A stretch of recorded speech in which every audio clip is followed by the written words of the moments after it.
There's a kind of silence that doesn't sound like peace. It sounds like abandonment.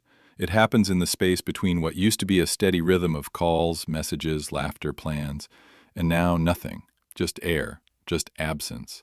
And when he suddenly stops calling or texting, the mind doesn't rest. It races. You search through memories, reanalyze your words, your tone, the last moment you shared. You wonder if you were ever really seen or if you were just a temporary spark in his darker world.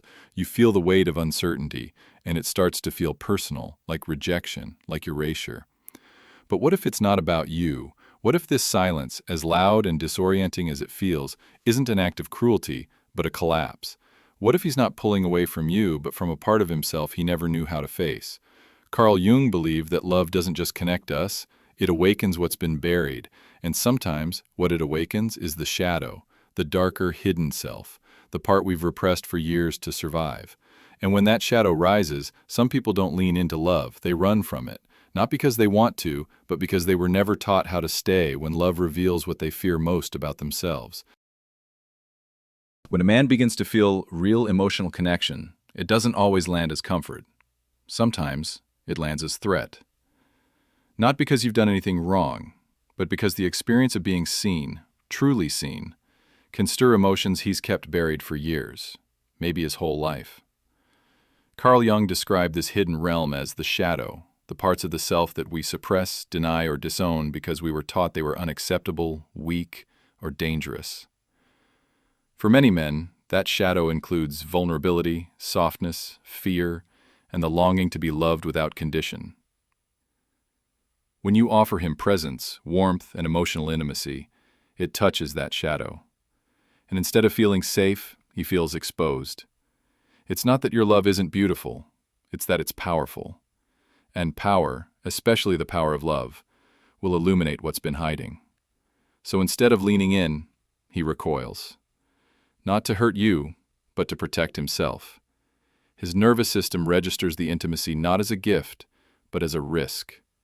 A risk of being hurt, a risk of losing control, a risk of confronting a younger version of himself.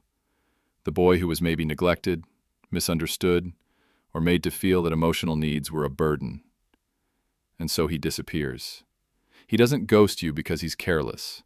He collapses inward because the emotional terrain you just opened up within him is unfamiliar and terrifying.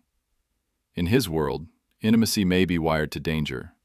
Attention may be associated with criticism, and closeness may come with the expectation to perform, to fix, to hold everything together.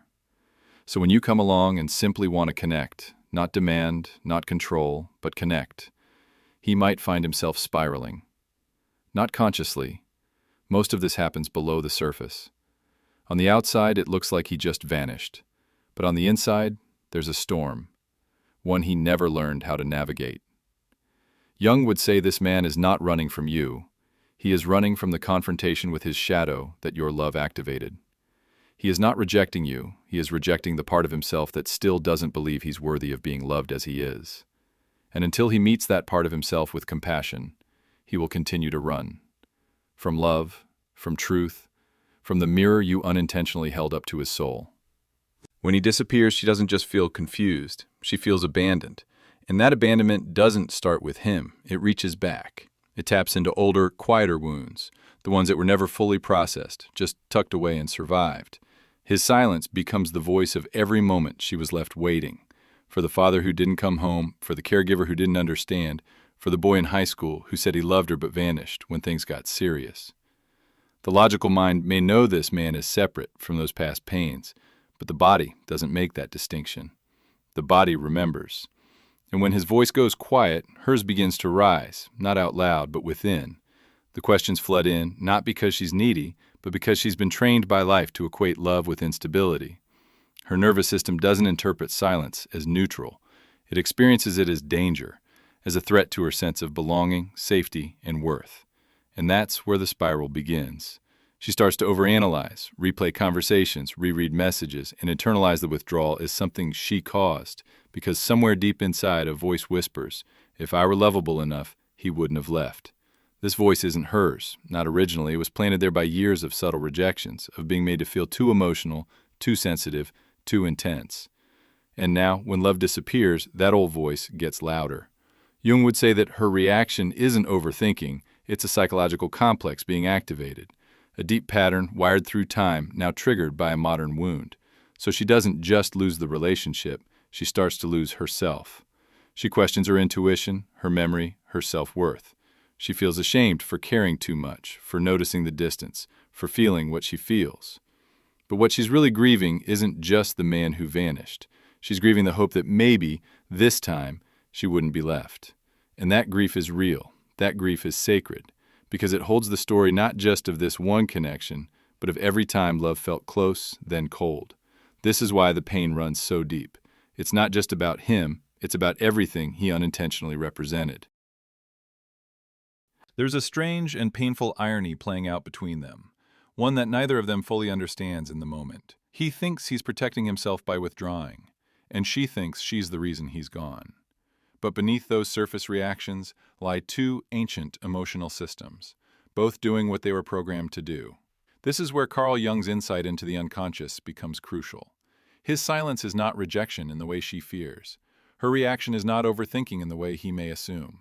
They're both living out unconscious reflexes designed to protect old pain, but those protections are now hurting each other.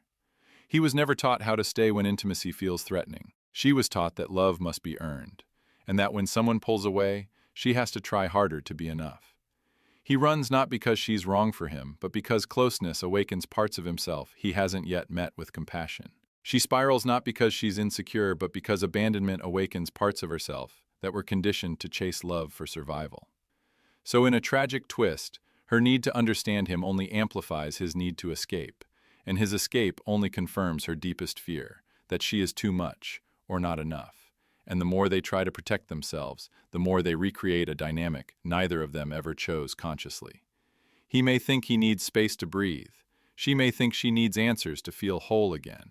But what they both need, and what neither knows how to ask for, is healing. Healing from the past scripts that are running the present show. Because this isn't just a story of man meets woman. This is the intersection of two nervous systems shaped by different traumas, colliding in the name of love. And unless those systems are brought into awareness, the pattern will repeat, not just with each other, but in every future attempt at closeness. Jung would call this the dance of projections, when two people stop seeing each other as they are, and start reacting to the unhealed parts of themselves that the other person accidentally awakens. That's the paradox. They're not hurting each other intentionally. They're just colliding at the edge of their own inner wounds, both hoping love will save them, but terrified of what love reveals. There comes a moment, after the spiraling, after the silence, after the stories we've told ourselves, when we're invited to stop chasing answers from the outside and instead ask a far more powerful question. What did their silence wake up in me? That's the moment the healing begins, not because we got closure, not because they returned, but because we turned inward, not to blame ourselves, but to meet the parts of us that were activated, the parts that felt abandoned, unworthy, confused, rejected. And as painful as that is, it's also sacred. Because when we stop making their withdrawal a mirror of our worth, we begin to reclaim ourselves. We start to see that it was never our job to manage their emotional world or to perform perfectly so they would stay. That's not love, that's survival. And survival isn't sustainable in a relationship. Jung said, until you make the unconscious conscious, it will direct your life and you will call it fate. This is the moment we begin to make the unconscious conscious. We realize he didn't disappear because I'm unlovable. He disappeared because he hasn't yet learned how to face his shadow. And I'm not broken for feeling devastated. I'm human. I'm feeling the weight not just of his absence, but of every buried ache it touched in me. This is the shift from victim to witness, from self-blame to self-awareness, from abandonment to embodiment. We start to see that sometimes people don't leave because we're too much, they leave because we reflect too much. And maybe, just maybe, their silence was never a punishment, but an unintentional gift, the trigger that revealed where we still need to come home to ourselves. Because that's where real power lives, not in controlling whether someone stays or goes, but in learning to stay with ourselves, no matter who walks away.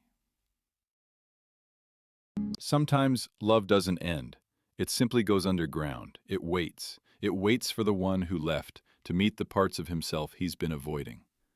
And it waits for the one who was left to return to the parts of herself she once gave away for love that never stayed. Silence, as painful as it is, can be a doorway, not to despair, but to self-reclamation. In the emptiness they left behind, there is space now. Space to feel what you never gave yourself permission to feel. Space to grieve without collapsing, to long without losing yourself. And in that space, something sacred begins. The rebuilding of trust, not in them, but in you. Because when love disappears, the lesson is rarely about how to get them back. It's about how to get you back. The parts of you that bent, that shrank, that waited by the phone, that over-explained, that apologized for wanting to be seen, to be held, to be chosen.